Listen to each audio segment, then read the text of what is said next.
쟁하고 애들 날올 거야. 김문수 후보는 김문수, 장동혁 두 분의 단일화에 대해서 비교적 열려있는 그런 답변을 주셨는데, 장동혁 의원께서는 그 김문수 후보와의 단일화 이거에 대해서 단호한 그럴 일은 없을 것이다라는 입장으로 알려져 있습니다. 왜 그렇습니까? 이게 여야가 정권을 놓고 싸우는 싸움이 아닙니다. 저는 뭐 이번 전당대회에 제가 논쟁적 인물이 되고 있긴 하지만 그래도 어쨌든 제가 이 전당대회에 나와서 저는 다른 목소리를 내고 있고 당원들께서 그거에 대해서 나름대로 평가해 주시라고 생각합니다. 그리고 저는 지금까지 정치 국회의원 되고 3년 동안 뭐 이렇게 지도부에 있거나 아니면 참모로 있거나 하면서 다른 사람을 돕는 역할들을 해왔습니다. 그래서 제 생각과 다르더라도 최대한 그 입장을 대변하고 방어하고 또 그 입장대로 국민들을 설득하려는 그런 노력들을 해왔습니다. 그런데 이제 처음 정치인 장동혁이 어떤 정치인인지 그리고 정치인 장동혁은 앞으로 어떤 정치를 할 것인지에 대해서 처음 보여주는 무대가 이 전당대회입니다. 네. 제가 단일화를 하고 안 한다고 해서 정권을 내주는 것도 아니고 이 전당대회가 다양한 목소리가 있다면 네. 누가 당대표가 되든 저는 우리 당을 위해서 건강할 거라고 생각하고 결국 전당대회가 그런 과정들을 통해서 컨벤션 효과도 내고 이렇게 한다고 생각합니다. 적어도 지금 민주당은 전당대회를 하고 있는지도 국민들께서 잘 모르시는데 우리 당은 전당대회 하는 것은 지금 이미 이제 언론에서 계속 보도가 되고 있습니다. 저는 누가 되더라도 우리 당의 당원이 결국은 당대표가 됩니다. 네. 그리고 우리 당을 이끌어 오셨던 그리고 저처럼 우리 당에서 몸담고 있는 정치인이 당대표가 될 것인데 각자의 쇄신 방안이나 각자의 철학을 가지고 끝까지 당원들에게 어떤 정치를 하는지를 보여주면 되지 제가 여기에서 단일화를 한다는 게 저는 어떤 명분에서 단일화를 해야 되는지 잘 모르겠습니다. 그게 무엇을 위해서? 뭐 여러 가지 지금까지 이제 목소리들을 내오셨는데 김문수 후보하고 장동혁 후보 두 분의 목소리가 겹치는 부분이 상당히 있고 또 지난 대선 국면에서 뭐 같이 또 손발을 맞춰서 일을 하신 부분도 있고 이제 그런 것들이 쌓여서 두 분이 가령 뭐 이 여러 가지 사안에 대해서 비슷한 목소리가 있었던 후보가 저는 아닌가. 그것만 가지고 단일화한다고 하는 것은 저는 정치인 장동혁이를 포기하는 거라고 생각합니다. 제가 나온 이유는 아까도 말씀드렸지만 국민의힘에 그래도 지금은 예를 들면 설령 당대표가 안 되더라도 우리 보수의 미래를 책임질 수 있는 젊은 정치인들이 있구나. 그런 분들이 당대표에도 나오고 최고위원도 나와서 국민들에게 우리 당원들에게 새로운 기대감을 주는 것도 저는 이번 전당대회의 큰 역할 중에 하나라고 생각합니다. 그렇다면 제가 당대표가 되고 안 되고가 중요한 게 아니라 저는 여기서 정치인 장동혁의 모습을 보여주고 그래도 저런 젊은 정치인들이 있어서 보수의 미래가 있구나라고 하는 기대감을 주는 게 중요하고 또 하나 내년 지방선거를 위해서 어떤 당대표가 나와서 그 당대표가 맨 앞장서서 내년 지방선거를 이끄는 것이 우리에게 조금이라도 더 유리한지에 대해서 당원들께서 끝까지 판단하실 수 있도록 하는 게 맞지. 그런 부분들은 제외하고 예를 들면 탄핵이든 다른 부분에 대해서 입장이 겹치는 부분이 많으니까 예를 들면 제가 단일화를 하고 아니면 제가 중간에 포기를 한다. 저는 뭐 예를 들면 뭐 이게 대선이라면 그렇게 해서 예를 들면 대통령 되시면 뭐 저를 뭐 장관 하나 시켜주시고 네. 뭐 하고 하겠지만 그래야 될 상황도 아니고 그래야 될 이유도 없고 이건 정권을 내주고 뭐 정권을 가져오고의 문제도 아니기 때문에 저는 그럴 이유는 없다고 생각합니다. 저는 정치인 장동혁의 탄생의 시점이 있다고 생각을 하는데요. 우리가 이제 일반적으로는 멀리서 정치를 보니까 저분은 뭐 같은 이제 법조인 출신이고 그다음에 워낙 한동훈 대표 체제에서 뭐 수면 위로 더 많이 부상을 하셨고 하니까 당연히 한동훈의 사람이구나라고 많은 분들이 생각을 하셨다고 해요. 근데 이제 그 이후에 한동훈 대표와는 전혀 탄핵이나 이런 입장에 대해서 방향이 이제 달리 갔단 말이죠. 네. 그러니까 지금도 이제 일부에서는 장동혁은 배신자다 막 이런 얘기도 막 올라오는데 뭐 지지한다는 의견이 지금 압도적으로 많고요. 장동혁이라는 정치인이 저는 탄생한 순간이 바로 그 시점이라고 생각을 하는데 그때 왜 한동훈 대표의 노선과는 다른 길을 갈 수밖에 없었는가? 그 좀 궁금하더라고요. 정치인이 네. 뭐 함께 정치를 하면 네. 뭐 웬만한 것들은 서로 생각이 달라도 서로 설득하고 맞춰 가야 된다고 생각합니다. 네. 그리고 뭐 어떤 때는 또 양보하고 네.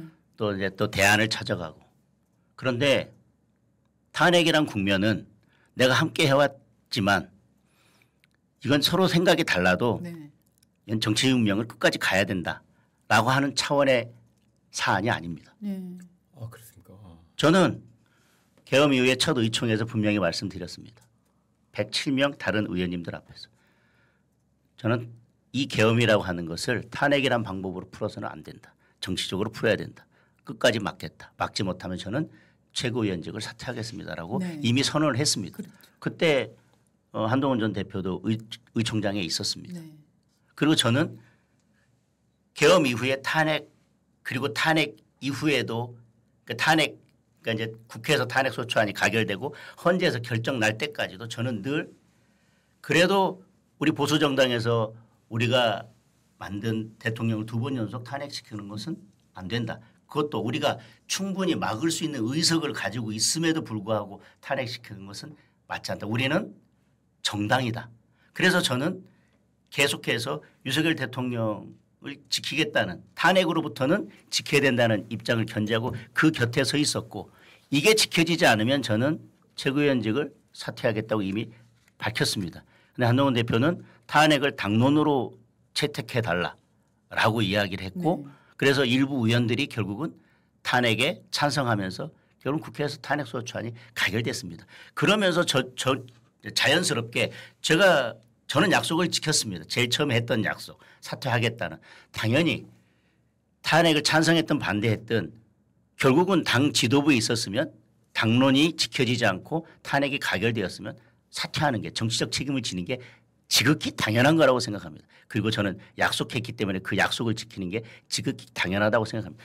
저는 누구를 떠난 게 아니라 그런 윤석열 대통령 탄핵 국면에 있어서 윤석열 대통령 옆에 계속 서 있었고 그래서 탄핵은 계속 반대했었고 그게 달라서 사퇴하면서 지도부가 해체되면서 그냥 정치적으로 다른 길을 간 것뿐입니다. 여기에서 그러면 누가 배신을 한 것이고 누가 신의를 저버린 것이고 누가 정치적인 길에 있어서 올바른 판단을 했는지는 그것은 국민들과 당원들이 시간이 지나면서 판단하실 몫이라고 생각을 합니다.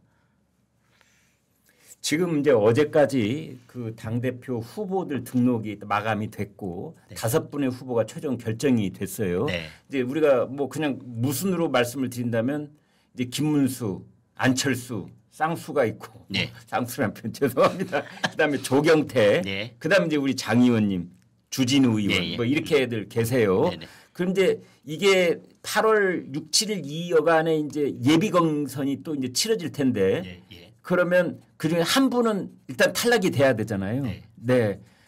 한 분이 아니 근데 4강에 들 자신 있으십니까? 예. 사강에 들어야죠. 들어야죠. 아니 뭐 그럼 말도 안 되는 질문을 하세요. 뭐 이런 지금 표현이시잖아요. 지금 여론조사 결과는 어떻습니까? 뭐 우리 객관적으로 숫자상으로 이렇게 나타났습니다. 지지층을 상대로 하면 예. 김문수 후보께서 1등이고요. 예. 제가 2등이고 예. 뭐 나머지는 잘 기억이 나지 않습니다. 아, 예. 그리고 뭐 그냥 전체 국민들을 상대로 한다고 하더라도 예. 뭐 제가 4등 안에는 들어가 있기 때문에 네. 뭐 예비 경선은 저는 통과할 수 있을 것으로 봅니다. 오늘 보도된 거 그냥 참고로 읽어드리면 리서치뷰가 7월 31일까지 어제까지 한 거 3일간 국민의힘 지지층은 김문수 후보 39.8, 장동혁 후보 19.4, 안철수 후보 10.9, 주경태 후보 6.0, 주진우 후보 4.7 이렇게 나오긴 나와요. 네. 저는 그렇군요. 앞으로 장동혁 후보가 상당히 더 많이 올라갈 수 있을 것 같은데. 아, 네. 네. 오늘 만나보시니까 그런 느낌을 받으시는 그래서 네. 그 5분이 이제 서로 이제 5이 확정이 됐기 때문에 네. 뭐 지금까지 해 왔던 것처럼 대개 2대 3으로 우리가 이렇게 편가르기를 하잖아요. 김문수 후보와 그다음에 장동혁 후보를 이쪽 편에 그쵸. 또 이제 다른 쪽에 조경태, 안철수, 주진우 이제 이분들을 놓는데 주진우 의원은 본인은 이제 이쪽도 저쪽도 아닌 중간자적 그렇죠. 입장을 취하려고 노력하고 계신 것 같고 그러면 결국은 김문수 장동혁 때 네. 조경태 안철수 예. 이런 구도 예. 이게 8월 22일까지 계속될 것 같습니까? 그 구도는 깨지지 않고 갈 것 같습니다. 아, 그런가요? 예. 네.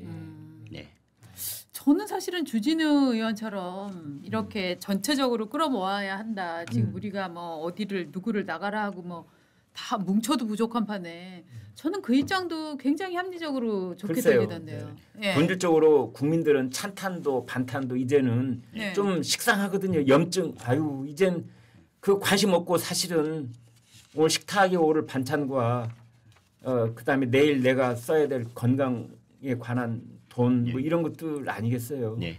민생 이른바. 네.